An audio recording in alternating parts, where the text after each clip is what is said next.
Bagi meringankan kesulitan yang ditanggung golongan daif, fakir dan miskin di negara ini, terutama mereka yang memerlukan tempat tinggal yang lebih baik, selesa dan selamat, pelbagai usaha telah dilaksanakan oleh Kerajaan ke bawah Duli Yang Maha Mulia Paduka Seri Baginda Sultan dan Yang di-Pertuan Negara Brunei Darussalam melalui Majlis Ugama Islam Brunei MUIB dan agensi-agensi kerajaan yang berkaitan. Sehubungan itu, pagi tadi diadakan Majlis Penyerahan Pelang dan Sijil Kesiapan Rumah Projek Bantuan Perumahan Golongan Daif, Fakir dan Miskin kepada 21 orang penerima. Majlis berlangsung di Dewan Multaka Kementerian Hal Ehwal Ugama. Penyampaian pelang dan sijil disempurnakan oleh Yang Berhormat Pihin Udana Khatim Dato' Paduka Seri Setia Ustaz Haji Awang Badarudin bin Pengarah Dato' Paduka Haji Awang Osman, Menteri Hal Ehwal Ugama, selaku Yang di-Pertua MUIB. Perbelanjaan bagi pembinaan 21 buah rumah ini adalah sepenuhnya melalui peruntukan kumpulan wang zakat MUIB yang berjumlah RM1,977,283.60. Juga hadir Yang Berhormat Dato' Seri Setia Jurutera Awang Haji Suhaimi bin Haji Ghaffar, Menteri Pembangunan, dan Yang Berhormat Major Jeneral Bersara Dato' Paduka Seri Haji Aminuddin Ehsan bin Pihin Orang Kai Saiful Mulong, Dato' Seri Paduka Haji Abidin, Menteri Kebudayaan Belia dan Sukan. Dengan adanya skim agihan zakat bagi pembinaan rumah ini, diharap dapat meringankan beban kehidupan mereka dan menyuntik lagi semangat penerima untuk terus berusaha dalam meningkatkan taraf kehidupan di masa akan datang. Mengucapkan berbanyak-banyak terima kasih kepada pihak kerajaan ke bawah Duli Yang Maha Mulia di atas jabatan MUIB yang telah membantu kami sekeluarga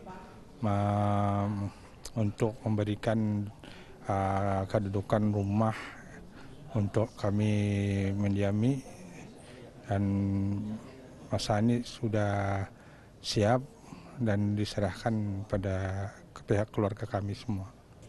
Rumah yang kami akan berikan sebanyak 6 bilik, seperti yang rumah lama 6 bilik, dan waris-waris yang masa ini yang diberikan oleh pihak MUIB, saya sendiri dan Abang Mullah, isteri saya, dan selebihnya 4 bilik untuk anak-anak saya.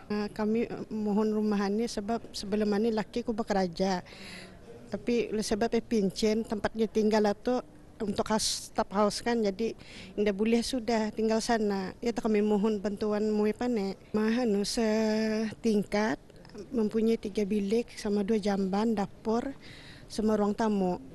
Alhamdulillah sangat gembira dan selesa lah tinggal di rumah sendiri. Hubungan diplomatik dua hala antara negara Brunei Darussalam dan Republik India diperkukuhkan dengan meraihkan ulang tahun hubungan diplomatik ke-31 tahun ini.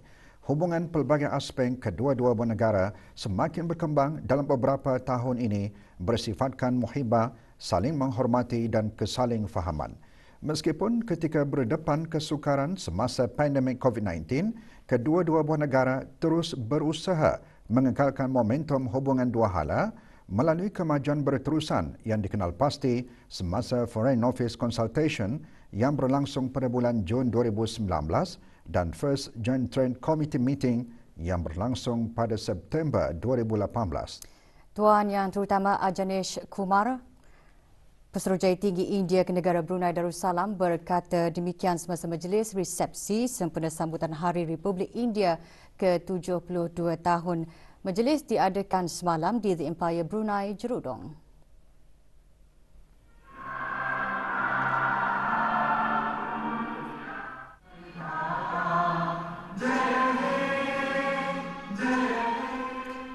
Sebagai sebahagian daripada komitmen, India turut menyokong program pembangunan kapasiti negara Brunei Darussalam dengan menyediakan pelbagai program latihan. Menurut Tuan Yang Terutama, ia termasuk kerjasama bilateral dalam bidang pendidikan. Bruneian officials have participated in various training programs, including in nano-satellite assembly and training, cybersecurity and housing, an e-ITech training module. In addition, in order to strengthen bilateral cooperation in the field of education, India is also offering 1,000 fellowships to scholars from Brunei and other ASEAN member countries for integrated PhD programs at the globally renowned 23 Indian Institutes of Technology colleges in India. Hadir mewakili Kerajaan ke bawah Duli Yang Maha Mulia Paduka Seri Baginda Sultan dan di-Pertuan Negara Brunei Darussalam Yang Berhormat Pehindatul Lala Raja Major Jeneral Besara Datuk Paduka Seri Haji Awang Halbi bin Haji Muhammad Yusof, Menteri Pertahanan kedua. Negara Brunei Darussalam dan Republik India telah mengenal pasti pelbagai bidang kerjasama antaranya pertanian, pendidikan, ICT, sains dan teknologi serta penjagaan kesihatan termasuk menerokai kerjasama dua hala dalam pendigitalan, e-dagang dan e-tadbir urus.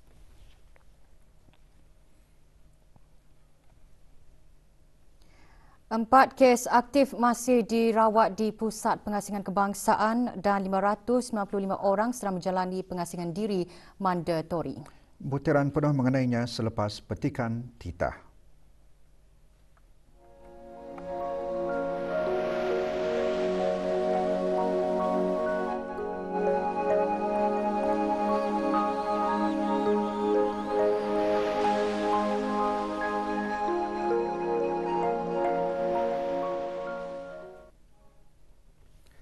Tiada kes baru jangkitan COVID-19 dicatatkan hari ini, manakala 4 kes aktif masih dirawat di Pusat Pengasingan Kebangsaan.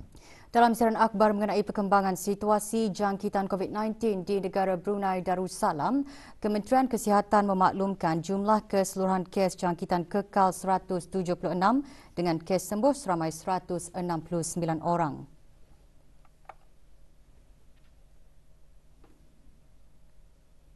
Kes terakhir jangkitan tempatan COVID-19 dilaporkan pada 6 Mei lalu iaitu 266 hari yang lalu. Manakala jumlah kes import sejak kes jangkitan terakhir tempatan dilaporkan sebanyak 35 kes.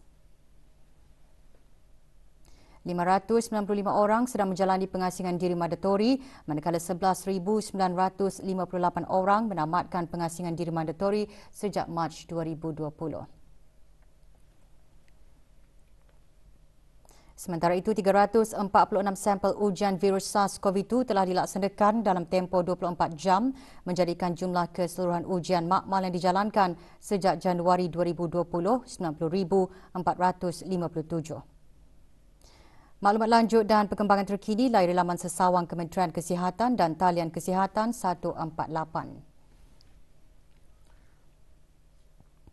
Bagi memastikan pemilihan terbaik buku-buku genre kesusasteraan, sains, fiksyen, sejarah dan kebudayaan Kanada di Universiti Brunei Darussalam, 39 buah buku telah disumbangkan oleh Suruhanjaya Tinggi Kanada di negara ini. Majlis berlangsung petang tadi di Universiti Brunei Darussalam UBD. Penyerahan buku-buku tersebut disempurnakan oleh Puan Yang Terutama Jeanette Stovall, Pesuruhjaya Tinggi Kanada ke negara Brunei Darussalam kepada Datin Dr. Dayang Haja Anita Binurul Zahrina, binti Pihin Orang Kaya Laila Wijaya, Datuk Seri Setia Haji Awang Abdul Aziz, Naib Chancellor UBD. Setakat ini, UBD bekerjasama dengan 18 buah institusi pendidikan tinggi Kanada melalui keahlian University Mobility di Asia dan Pasifik UMAP mengadakan pertukaran pelajar dan kerjasama bersama akademik yang lain.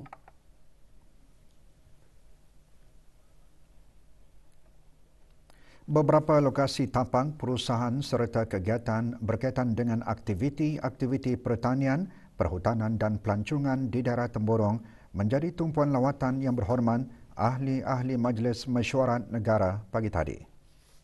Lawatan yang merupakan siri lawatan ketiga yang telah diatur oleh pihak Kementerian Sumber-Sumber Utama dan Pelancongan itu bermatlamat bagi mengongsikan dan memberikan kefahaman serta memberikan mengenai perkembangan dan pencapaian terkini aktiviti-aktiviti atau kegiatan-kegiatan perusahaan di daerah Temborong.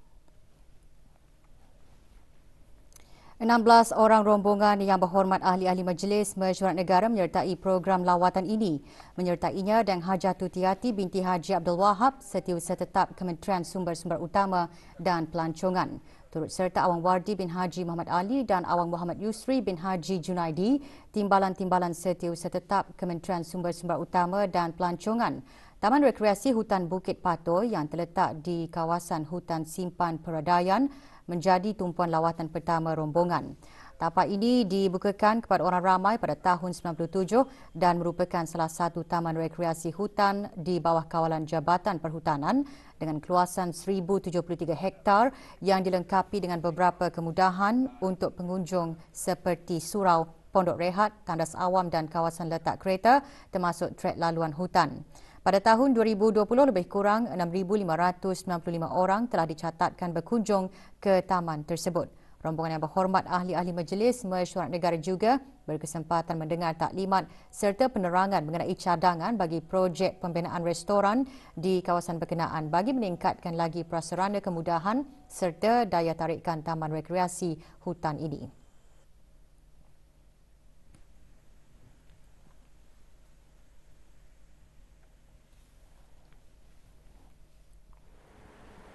Rombongan yang berhormat ahli-ahli Majlis Mesyuarat Negara meneruskan sesi lawatan bagi mendengar penerangan dan taklimat yang berkaitan dengan projek pembinaan Eco Resort mewah yang terletak di Kampung Pedayan. Sesi taklimat diadakan di site office projek pembangunan Eco Resort mewah Kampung Pedayan yang disampaikan oleh wakil daripada pihak pengurusan bagi projek tersebut. Projek pembinaan Eco Resort mewah ini telah ditawarkan kepada syarikat Eco Green Sdn Bhd pada Januari 2020 bagi membina sebuah penginapan Eco Resort mewah di atas tapak seluas lebih kurang 2 hektar. Antara kemudahan yang akan disediakan di resort ini nanti seperti bilik penginapan, restoran, jetty dan boardwalk, kolam renang, spa dan lain-lain aktiviti rekreasi. Projek yang dijangka siap suku ketiga tahun 2021 ini akan menyediakan lebih kurang 30 peluang pekerjaan kepada anak tempatan.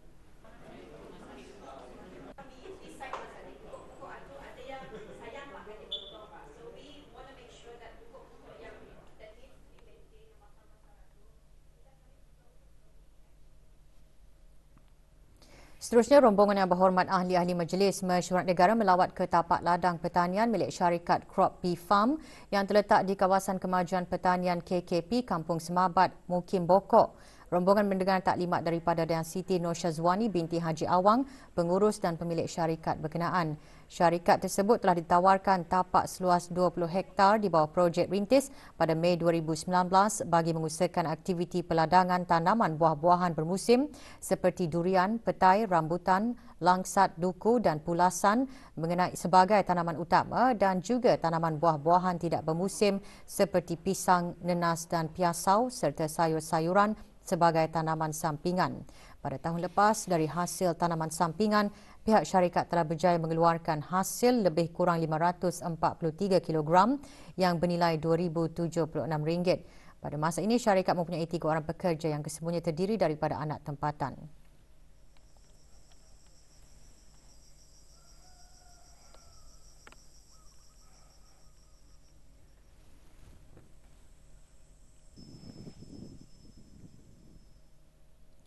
Sesi lawatan di daerah Temburong diakhiri dengan lawatan ke Fremy Rainforest Lodge yang terletak di atas tanah seluas 0.35 ekar di Kampung Batang Duri.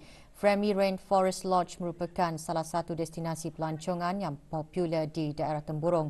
Selain dari kemudahan penginapan, ia juga menyediakan prasarana bagi aktiviti-aktiviti rekreasi seperti zip lining dan rock climbing. Pada tahun 2020, 4,037 orang telah berkunjung dan menginap di kawasan berkenaan dan pada masa ini Fremy Rainforest Lodge mempunyai 14 pekerja tempatan sebagai jurupandu pelancong, housekeeper dan pemandu temuai. Program lawatan kerja ini diaturkan bagi memberikan pendedahan kepada yang berhormat ahli-ahli Majlis Mesyuarat Negara mengenai dengan penglibatan anak-anak tempatan dalam perusahaan dan aktiviti-aktiviti perekonomian berkaitan bidang pertanian, perhutanan dan pelancongan sama ada sebagai pemilik secara persendirian ataupun usaha sama dengan pengusaha-pengusaha asing dan juga peluang-peluang pekerjaan yang disediakan kepada anak-anak tempatan.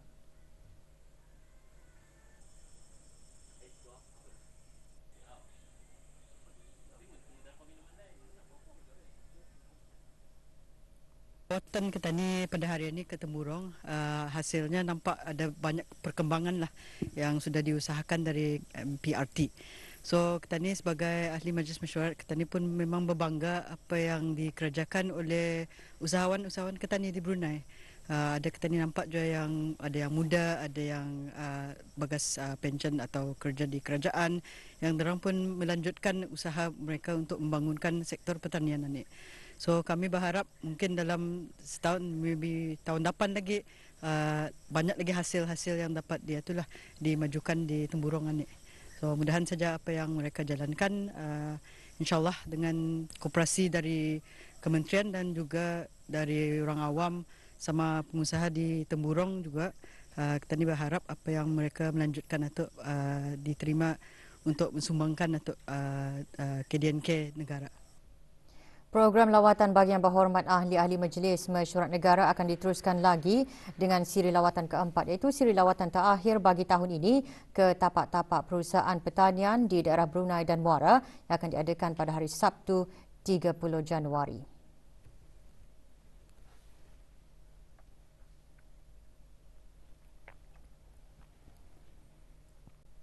Tujuh-belas syarikat menandatangani Memorandum Persefahaman MOU bersama Institut Pendidikan Teknikal Brunei IBTE pada satu majlis penandatanganan bagi program Enteng Apprenticeship in Professional Cookery and Services bagi sesi Julai 2020. Majlis berlangsung petang tadi di The Gardens Veranda, Rimba Garden Central, Kampung Rimba, Gadong. Majlis penandatanganan disaksikan oleh Awang Haji Shariful Bahri bin Haji Sawas, Timbalan Pesuruhjaya Buruh. Menandatangani bagi pihak IBTE, Dr. Haji Muhammad Zambri bin Haji Sabli, Pemangku Pengarah IBTE, dan Awang Army Durani bin Haji Draman, Pengetua Pusat IBTE. Menandatangani bagi syarikat-syarikat ialah pengurus syarikat masing-masing. Antara syarikat yang terlibat Restoran Adika, Brunei Hotel, Coco Cafe, Country Patch Cafe, Entrek Brunei, Sdn Bhd, The Apple Bakery and Mark, Makan Ceria Sdn Bhd, Olis Cafe, Park Group of Companies, Radisson Hotel, Rizkun International Hotel, Royal Brunei Catering Sdn Bhd, Sri Kandi Cafe and Restaurant, Sun City Bistro Sdn Bhd, Millennium Restaurant, Dempire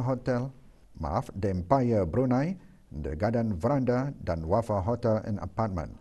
Ia bertujuan memudahkan latihan bagi pelajar untuk memenuhi piawaian serta keperluan industri dan memenuhi permintaan tenaga kerja mahir di industri hospitality dan penyajian makanan.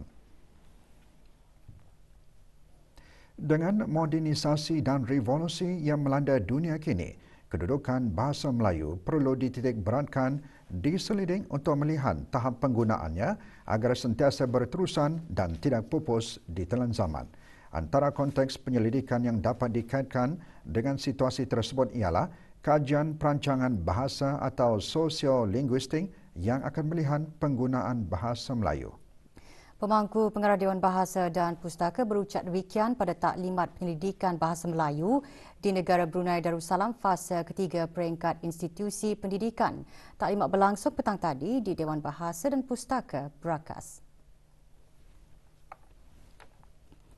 Awang Suib bin Haji Abdul Wahab menekankan kajian ini perlu dilaksanakan ke arah mendukung wawasan Brunei 2035 iaitu melalui jaminan sosial. Menurutnya, jaminan sosial merupakan satu tindakan kerajaan dalam memastikan rakyat dan penduduk memenuhi keperluan kehidupan bernegara, antaranya beridentiti. Bahasa Melayu adalah salah satu komponen daripada identiti negara melalui falsafah Melayu Islam Beraja. Pada pendidikan bahasa Melayu di negara Darussalam, fasa ketiga yang melibatkan sebanyak 50 buah sekolah rendah, 20 buah sekolah menengah dan 10 institusi pendidikan tinggi. Mudah-mudahan dengan adanya taklimat ini akan dapat memberikan penerangan dan juga untuk melancarkan kajian pendidikan yang akan dibuat oleh Dewan Bahasa dan Pustaka berdasarkan metodologi pendidikan yang telah ditetapkan.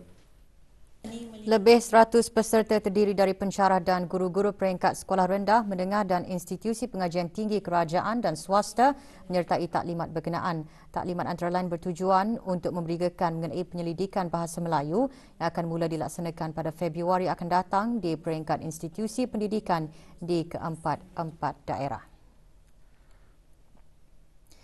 30 orang pemimpin muda dan 2 orang pemimpin dari Universiti Islam Sultan Sharif Ali Yunisa petang tadi menerima lencana keahlian dari Persatuan Pandu Puteri Brunei Darussalam.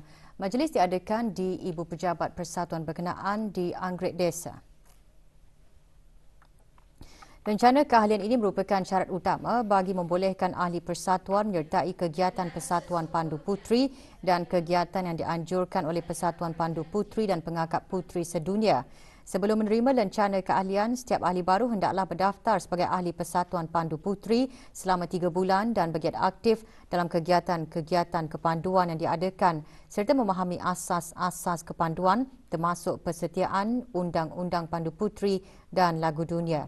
Penyampaian lencana keahlian tersebut disempurnakan oleh Dayang Hajah Siti Hafsah binti Haji Abdul Halim, Ketua Pesuruhjaya Persatuan Pandu Puteri Brunei Darussalam.